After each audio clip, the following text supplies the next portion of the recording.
insert your own "because I'm Batman" joke here.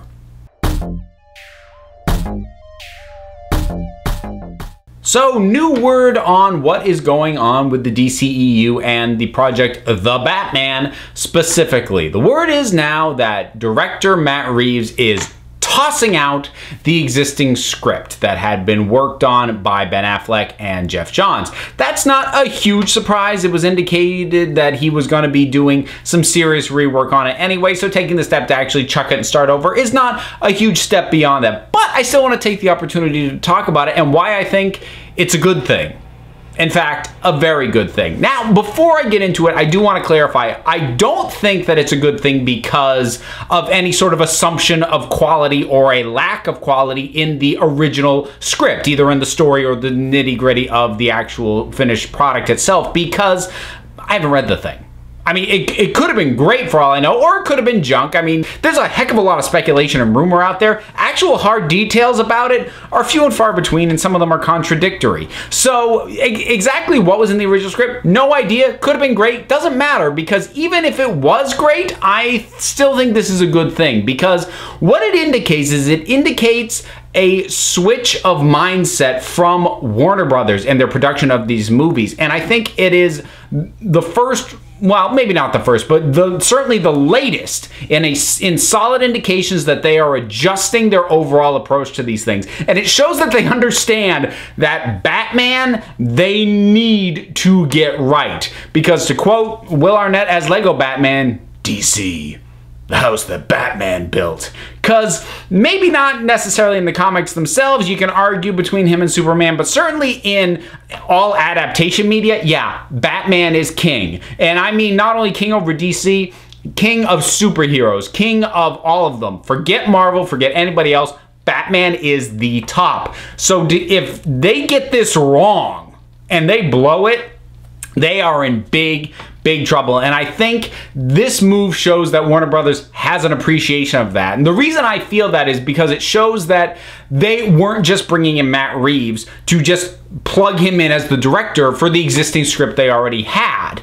Because if that was all they were going to do, you know, you don't hire Matt Reeves for that. You hire Brett Ratner for that, or maybe Ron Howard.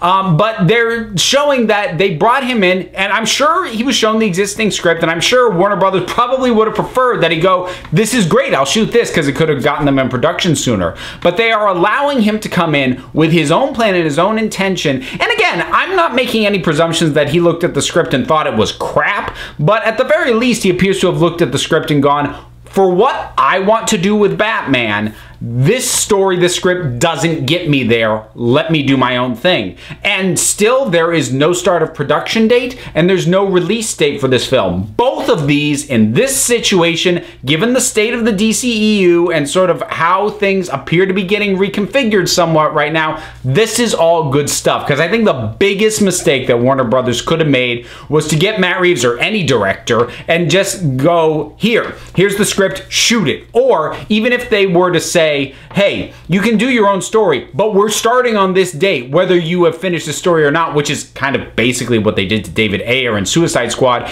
Either one of those would have been a huge mistake, because it would have gotten into a rush production, half-baked script, and they would have been banking on just the name of Batman alone to sell the movie, regardless of how well the story actually worked. I think they have woken up to the fact that, and again, you know, you may like Batman v Superman, you may like Suicide Squad, you may have liked the DCEU up to this point, but again, you cannot argue with the fact that it is very divisive. And I think they are wise to the fact that Ben Affleck is one of the few pieces of goodwill they had pretty much across the board coming out of Batman v Superman, because even people who were critical of the film were by and large not critical of his performance. They may have been critical of some of the details of the characterization and the writing around Batman, but not of his performance. So they need to coddle that goodwill that they've got attached to Ben Affleck and be sure that they don't blow it on a half-baked idea, or a script that isn't ready, or a script that is being worked on by a director who would rather be doing something else.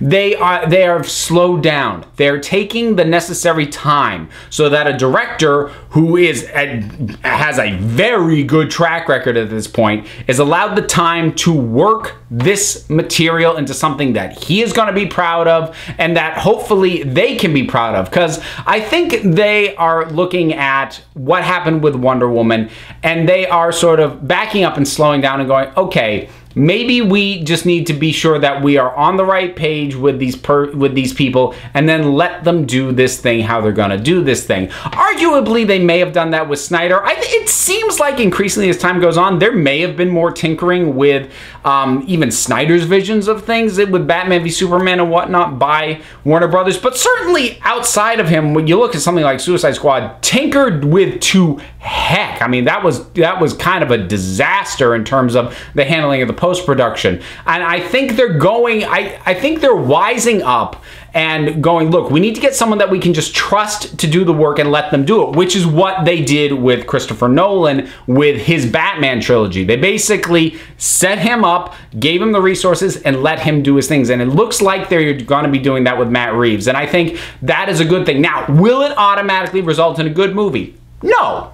Of course not. Matt Reeves could still have a concept that maybe doesn't work. It may turn out ultimately that he doesn't get Batman as a character, even if he thinks he does. There are a ton of things that can still go wrong. But by slowing down, by taking the time, by not being rigid to it must be ready by X release date, which they've done in the past, and certainly a studio like Fox is notorious for, by not doing those things, it gives it the breathing room to give it the best possible chance to be good or even great. Now, there's still a number of things happening between now and whenever this happens, because again, we have no release date, we have no idea when it's going to happen. There's no way this comes out in 2018. 2019, maybe. Maybe. It depends on how quickly Matt Reeves can crank out a script that he feels comfortable with and that the studio is willing to sign off on. But we've got Justice League, and my stance on Justice League right now has not changed. I still don't plan to see it. Now, I am more open to the possibility of being turned around on that than I have been in the past. So if I see a new, because it wasn't just dislike of Batman v Superman. That first trailer that came out, almost nothing about that excited me. But if I can get a new trailer that gives me something that I can latch onto, I am more open to the possibility that maybe I can go and see this film. Now, this is not really because of Joss Whedon's involvement, because Whedon has said that it's not his intention to go in and change the movie. It's not like Ron Howard going in to work on Han Solo, where he's being put in to make a different movie than the previous directors have been making. Joss Whedon has said, it is my intention to go in here and finish the film that Zack Snyder had intended to do. Now, if he's looking at what Zack Snyder put together and felt that there were, nuts and bolts logistical flaws to it, he may very well fix them. And there's reshoots, there have been reshoots, and I'm sure all that'll happen, but he's not going in to Whedonize the thing. Or at least that's not what he's been hired to do, and that, by his own admission, is not really what he appears to be doing. And, Zack Snyder's vision for this universe isn't one that I've enjoyed. It just isn't. But, we'll see what happens. I still don't have a lot of hope for Justice League, but I'm more open to the possibility now. We'll see what happens. But if I look past it and I look further down the line and I look to how Warner Brothers is now handling things and the fact that they haven't rammed down, and locked in, things for Cyborg or Green Lantern Corps, even though they've announced these as things that they're working on, the fact that they haven't locked down these dates, like, and this one will come out this year, and this year, and this year, or if they have, it's been really vague. I'm still waiting for them to move the Flash movie. They need to own up to the fact that that's not going to happen for when they say it is, but they seem to have realized that in their attempts to catch up to Marvel, and I don't necessarily mean in terms of the types of story. I understand that they were doing different films, but I mean, time-wise, they've been trying to catch up to Marvel. I mean, that's why they leapt right to their team-up movie as only their second film, even though they hadn't established Batman as his own entity up to that point. They were trying to catch up to Marvel, and I think they're realizing that rushing everything is not doing them any favors. So, and again, this is separate from whether or not you feel, I or you or anyone feels that Warner Brothers' vision for this universe is or a good thing or not. The pace at which they've been trying to crank it out was getting us stuff like Suicide Squad, which again, if you liked it, fine, but that was a mess. That production was a mess, and I don't see how anyone who knows what went on with that thing can argue otherwise.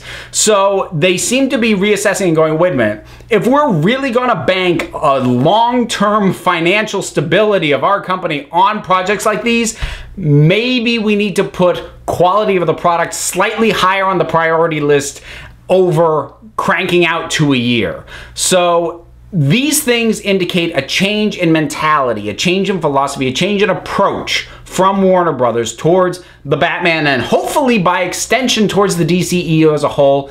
And that gives me some hope.